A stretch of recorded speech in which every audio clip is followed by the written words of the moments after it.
үндэсний бодлогоор уралдаж хоёр асуудлыг хэлсэн гэж төлөвлөсөн. За үүний дараа 35 жилийн хүндэтгэлийн үйл ажиллагаа болно гэсэн юм дээр утас сурвалжны хамтаа тэгээд UB-ийн сайт дээр тавьсан. Ер нь бол одоо 28 330 сум суурин бизнес дүүрэг ороодын бүх одоо намын эргүүлэгчид өдөрт гişүүлсэн бол тугасан байна. Багийн дүүргээс мэдээ коммуникацтэй болж байгаа шүү. За ингээд арц намын ер нь үе үеийн одоо энэ баярын уралч гэдэг юм уу үндэсний бодлогоор бол энэ програмууд мэдээ гартаа болчихсон. Ардын бас ялгаатай. Энэгээр бол нам дотор гарчсан бас арай өөр юм шиг одоо намын философи. Монгол ардын намын хурд бол ерөөсөө Япон гэх чимээг сонсохоор нам болоод гаруулгад асуудлуудаа орж ирээд саналуудаа мэдээж явуулдаг.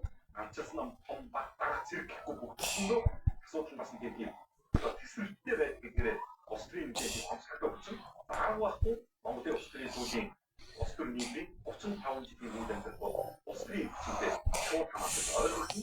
За ингээд УБХ болох энэ зар тасан үндэсний бодлогоор гişүүд оролцож ирсэн. За арчилсан нам ардын ёсоор бүхэл бүтэн 5 жилийн дараа ерөнхий намжийн багтсан. Өөрөөр багтсан нам 5 жилийн дараа гисэгт болж 20 оноос хойш үүрэг үүсгэх гэсэн ийм нэртэй явж байсан. Эрдэмтэд асууж байгаа намын ерөнхий